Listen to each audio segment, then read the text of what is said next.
Information, please. Wake up, Mr. and Mrs. America. Time to stump the expert. The battle royal between the public and the experts is on again, in which the much-quizzed public turn the tables and quiz the experts. In this new national pastime, you get the opportunity to try and flunk the professors who have always tried to flunk you. Sounds good, doesn't it? Well, to make the revenge taste even sweeter, if you succeed in flunking the experts, you will be rewarded with a $5 prize. If you want to take part in this new popular national game, here's how it's done. Send us questions and the correct answers. If acceptable to our editors, they will be presented to a board of experts for the first time during each broadcast. Questions accepted will win $2 each for the person who submits them, and any questions the experts cannot answer will be rewarded with an extra $5.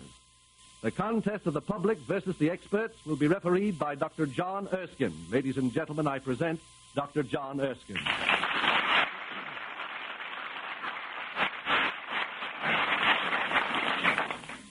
Good evening, ladies and gentlemen. We have before us in the studio an intelligent audience and 4 brave men who will try to answer any question asked by anybody in the United States. You've just heard them called experts. That name will do for the present.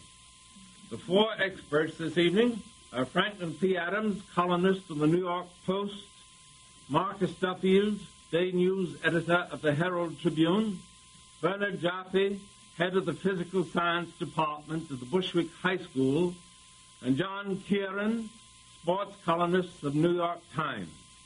Mr. Kieran is our special guest of honor. He'll get the hard questions. Each of these experts is at home in his field and ambitious in all the others.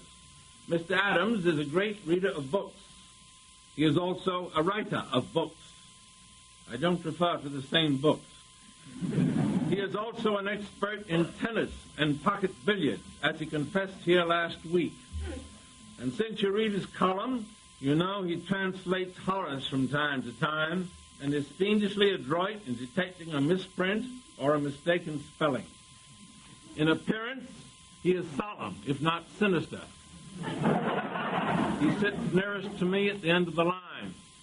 And this evening, he's wearing a gray suit and a blue tie, which stands for truth. Mr. Duffield is remarkably informed about current events, but I understand that archaeology and prize fights have each an appeal for him. And when he is bored with politics, he reads science for relaxation. He sits at the other end of the line. In appearance, he is youthful and optimistic. And this evening, he wears a dark greenish suit with a grayish shirt and a brownish tie. Mr. Jaffe, who sits next to him, really knows science, but he is prepared to throw light on literature, music, sculpture, and poker. In appearance, he is youthful but settled, and he wears a brown suit with a light brown tie, which doesn't mean anything. Mr. Kieran, our guest of honor, is, as you know, a sports columnist. He sits next to Mr. Adams. That is, if you know the natural tendency of sports columnists, he is probably on the way to be a dramatic or literary critic, an authority on social, political, and economic questions, and on off days a humorist. I stand in awe of him. In spite of his gray hair, he has the eager look of the insatiable young. And he can ask pointed questions as well as answer them. He wears a brown coat this evening with a spotted brown tie, which means the sporting spirit. These experts haven't seen the questions in advance. The questions will be addressed to all of them. Any one of them may raise his hand. If the question is composed of more than 2 parts, the 4 experts may consult among themselves. If any question or any part of a question is answered incorrectly, $5 is forfeited. When you hear the cash register ring, you will know $5 is being paid out to the lucky questioner. If there's any money left at the end, the experts will share it as a bonus. Here in the studio, a number of people are waiting to ask the questions they sent in. Questions received from out-of-town listeners will be presented by your chairman. Just a second now. You hear that sound? That's the experts, the brains of the experts, beginning to click. And here's the first question from Mr. Fred Peyton Green of Buffalo, New York. The following questions refer to well-known old-time songs. Answer any four of them. First, what was everybody doing in the song Everybody's Doing It? Second, what happens after the ball is over? Third, where did boys and girls together trip the light fantastic? 4, into what vehicle was Josephine invited in the song Come Josephine? 5, upon what seat, where she looked sweet, was Daisy invited to sit? Now, can you remember those questions, children, or shall I read them again? Read them again. Number 1, Mr. Adams speaks for the boy. What was everybody doing in the song Everybody's Doing It? 2, what happens after the ball is over? 3, Do them one at a time, and I'll get them. Do one at a time, and I'll answer them. Fine. Mr. Adams volunteers. 1, what was everybody doing in the song Everybody's Doing It? Turkey trot. Correct. 2, what happens after the ball is over?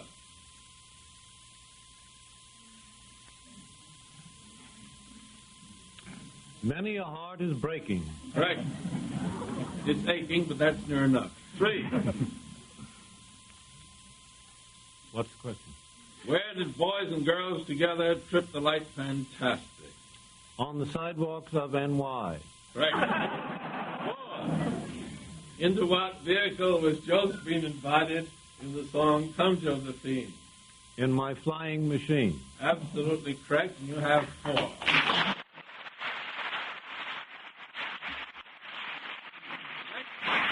I'd be glad to sing them.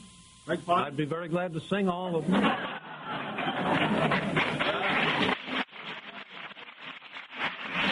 Mr. Adams, that's where we pause.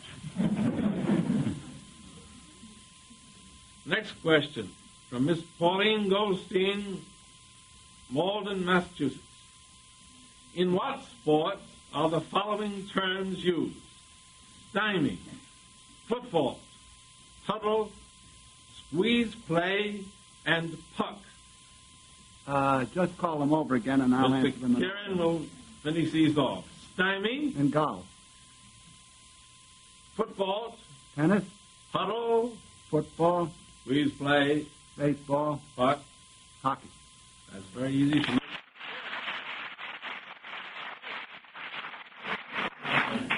I need the help of Mr. Adams. I'll ask him to repeat in a loud voice these words. Hello, folks. It was a tough fight. Mr. Adams, if you please. Hello, folks. It was a tough fight. Now, here's the question. Who were the first to hear that statement made by Mr. Adams? The people sitting here in the rear of this studio, or the people listening to this program in Los Angeles? Mr. Jaffe. People listening over in Los Angeles. You want the reason for it? Yes. You don't need to give it, but we'd like to hear it. Well, I'll give the reason. Radio waves travel at a much faster pace than sound waves. In fact, sound travels 1,100 feet a second, and radio waves travel 186,000 miles a second.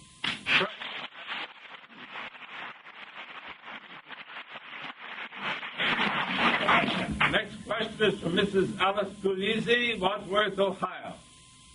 Name 4 ex-sovereigns, each of whom now is a man without a country. I'll try. I'll take a Mr. chance Duffield. on that, Dr. Erskine. Alfonso of Spain. Correct. Edward VIII of England. Very good. Prajatapok of Siam. I don't know whether you're How right. about a little help there? Yes, well, how about the Negus of Ethiopia? Good idea. Also the German Very Emperor. well. That helps us out. Ex-Emperor of Germany. That's right. We There's include another. that, too. We have William down on the list, but that's all right. 4 kings. Four kings. Good here.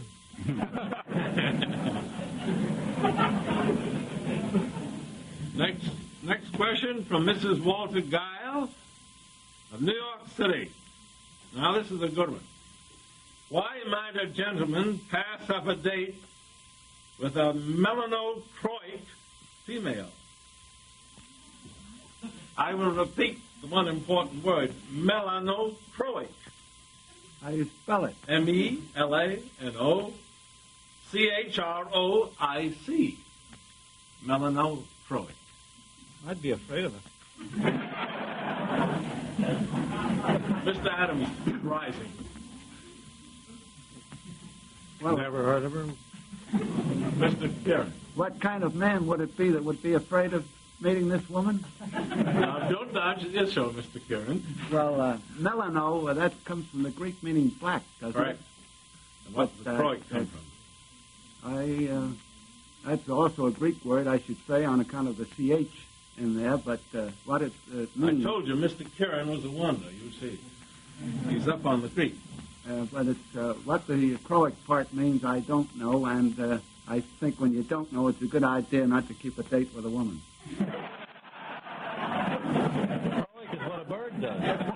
Well, I don't get the logic, but the general idea is correct. Does the board all hands up? All right.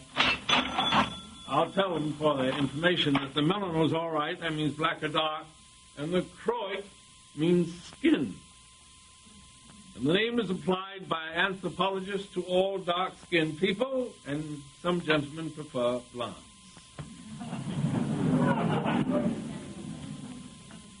Next question from Mrs. Wittich, Cleveland Heights, Ohio. Here are 4 streets, each of which is associated with a famous character of literature. Can you name 3 of them? First, Baker Street. Second, Wimpole Street. Third, Quality Street. 4, Main Street. Mr. Kieran again. Why, just call them off. First, Baker Street. That's the residence of the famous detective in fiction, Sherlock Holmes. That's right. Now, the next one was what? Wimple Street. Oh, well, that's Barrett. Yes. Quality Street. I'll skip that one. I'm not quite sure. But Main Street, of course, is your red-headed friend, novelist. What's his name? Mr. Lewis. That's To you. Well, you're right, Mr. Kieran.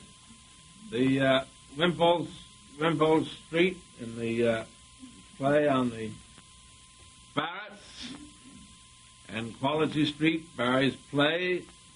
The character was Phoebe Thrussell that you were dodging there, and the Kennicotts were the people in Main Street. Very good class. Next question from Mr. Robert Ensel, Weehawken, New Jersey. I spent my childhood and youth in Weehawken. I'm interested in this question. What man who later became president of the United States was defeated as candidate for vice president? What man who later became president of the United States was defeated as candidate for vice president? Mr. Duffield. I believe it was Mr. John Adams, the second president. I think he ran as vice president in the beginning. Doesn't sound right, but No, judging I by don't your think luck. so. I don't think so. Thought you were up on current events, Mr. Duffield. Oh, sure. Franklin don't know Roosevelt. Well, that's quite right. Yeah. Should have All thought of right. that quicker. He was defeated as vice president, and now he happens to be president. Now, Here's one to Mr. Jack Levine of Toronto, Canada. And he's here to ask it himself. If someone went into a store and bought something made up of a piece of wood, glucose, water, and the fruit of the theobroma tree, what would he get? That's a stunning question. I'll read it again to see if I understand it. If someone went into a store and bought something made up of a piece of wood, glucose, water, and the fruit of the theobroma tree, what would he get? I think I have it. I'd like to have it anyway. Mr. Jaffe. It's a nice big lollipop. That's right.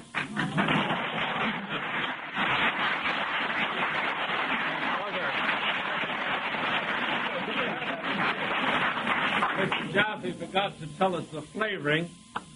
It would be chocolate flavored. But that was pretty close. Now, so far, the penalties are very light. The class are holding out. That's 5. We've lost $5 so far. I mean, the questioners have won 5 so far. Now, what would be the correct strategy in the following imaginary play of football? You are receiving a kickoff just behind your own goal line. The ball bounces off your hands and rolls to a stop in the end zone. Should you fall on it, run it out, or let it alone? Well, it doesn't make... You should fall on it. Why? You should the last That one. is. Well, it's a touchback. Correct. Yes. There's Correct. no play on it. Correct.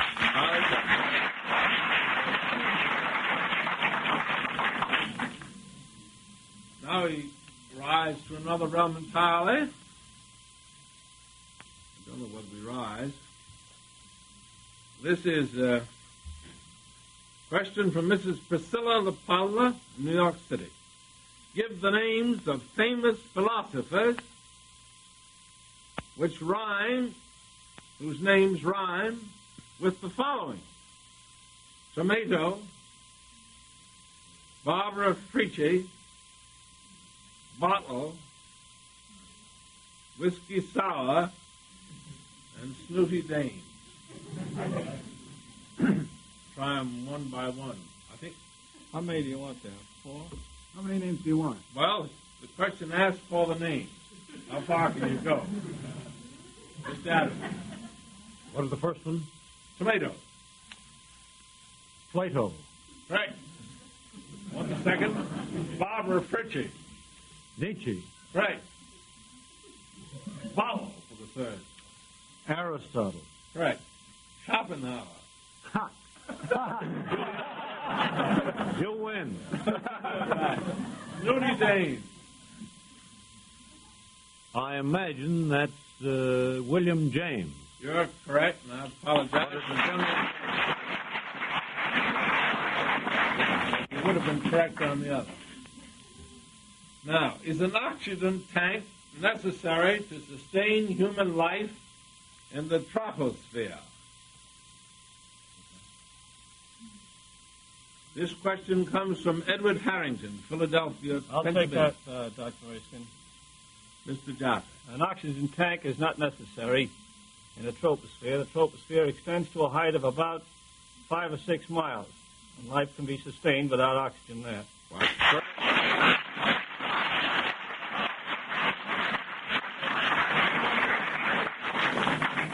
The class is very solid tonight. Next question from Miss Margaret Lawrence, New York City. Name a poet, a prize fighter, and an aviator whose names are strikingly appropriate to their profession. A poet, a prize fighter, and an aviator whose names are strikingly appropriate to their profession. Try the poet first.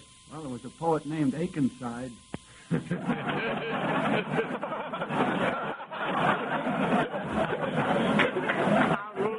I'll rule that correct. I have the aviator, Kieran. Dr. Erskine. Frank Hawks. Pardon? Frank Hawks for the Aviator. Correct. We still have a prize fighter.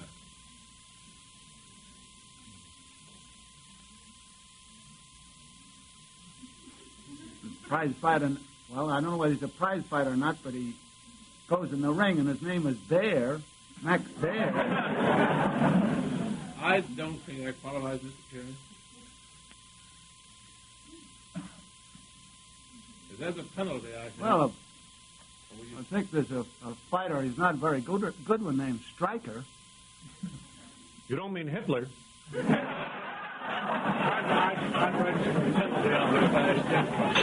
Just for luck.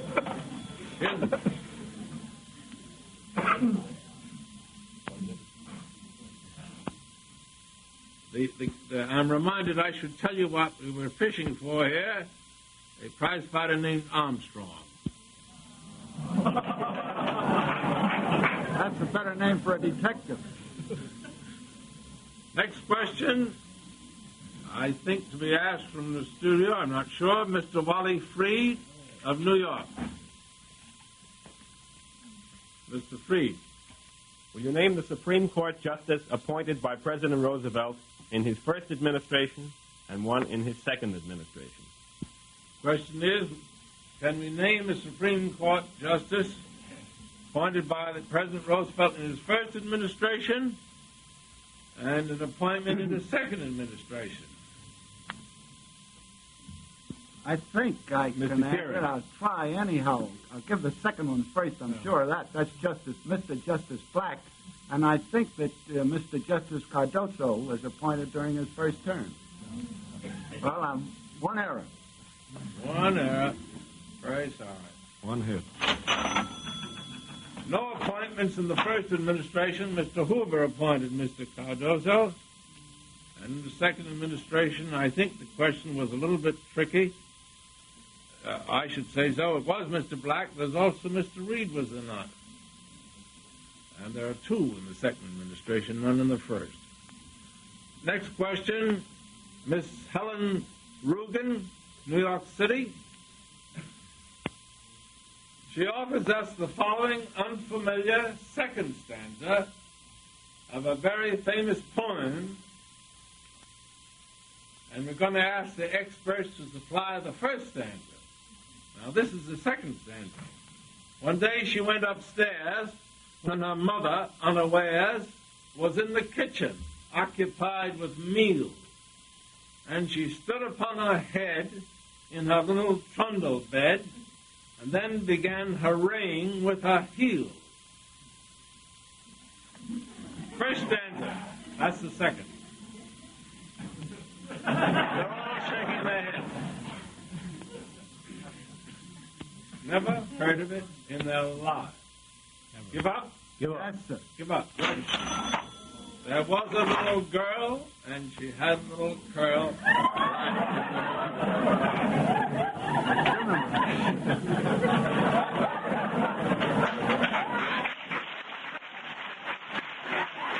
The experts look particularly blank. I'll give them a moment to recover. Here's a question from Mr. Luke Raviella from Afton, New York. Select 4 of the following and tell us what sort of creature each one is. Now listen carefully. Number 1, the laughing jackass. 2, the titmouse. 3, the ladybird. 4, the chuckwill's widow. And 5, the brown creeper. Mr. Kieran. You have to tell all 5 of them? No, select 4. All right, you call them all. Number 1, the laughing jackass. That's a bird. A bird, correct. 2, titmouse. Well, that's another bird. Correct. Right around here. 3, ladybird. I beg your pardon? I beg your pardon? 3, ladybird. I don't know that I one. know that one. Mr. Jaffe. That's a beetle. Correct, Mr. Jaffe. The Chuckwill's widow. That's the southern equivalent of our whippoorwill of this area. Correct. And 5, brown creeper. Brown creeper is a small accessorine bird that feeds on insects.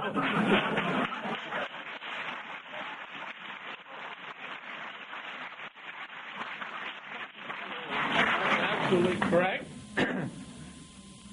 And I don't know how, with so much brains in the class, we have piled up a total number of penalties, $20 so far. Easy come, easy go. Next question. For Mrs. Herbert J. Hayes, Waterbury, Connecticut. With what person do you associate each of the following phrases? Number 1, the little flower. 2, the greatest showman on earth. 3, the Swedish nightingale. 4, the Wizard of Menlo Park. And 5, Old Hickory. Oh, the whole class. But who put up your hand first, children? I didn't see. Was it Mr. Duffield there? Or Mr. Duffield? I'll try it. Number 1, the little flower. Fiorella LaGuardia. Number 2, the greatest showman on earth. The Barnum. Number 3, Swedish nightingale. Florence, wait a minute, huh? Well, go on to the next. I'll think of her when I come back. 4, the Wizard of Menlo Park. Thomas A. Edison.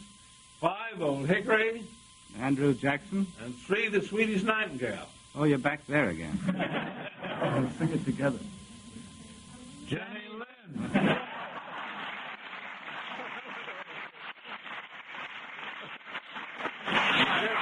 Just heard an impromptu duet from Mr. Kieran, Mr. Adams.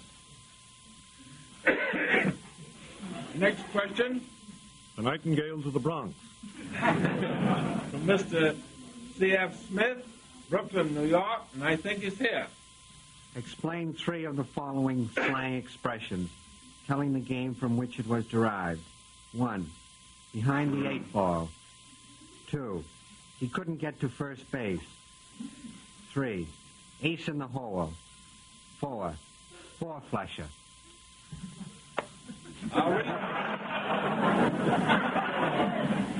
I'll read the question again, though if I had time, I'd argue with Mr. Smith as to whether they are slang expressions. I believe they are professional and highly technical. The first is behind the 8 ball. Second, he couldn't get to first base. Third is ace in the hole. 4 is four-flusher. And the jury of the class are asked to explain the meaning of 3 of them.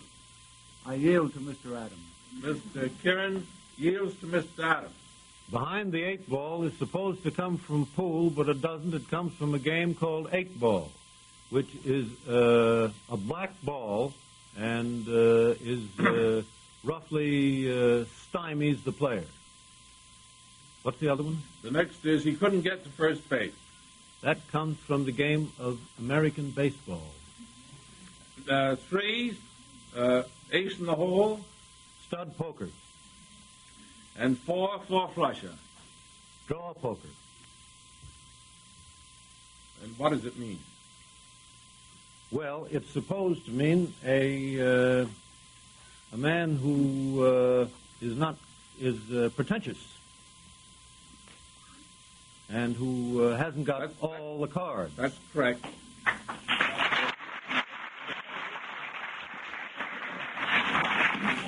We have one more question here, and the time's getting short. I think you'd like to hear this from Mr. Jack Lippman, Brooklyn.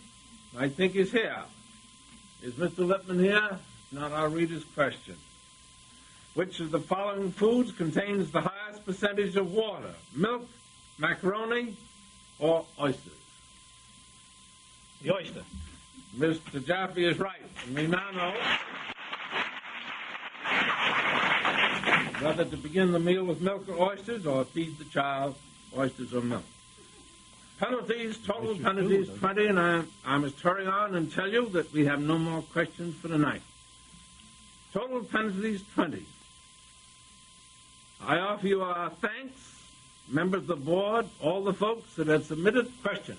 Mr. Cross has a word for you about next week's contest. Good night, everybody, and come again.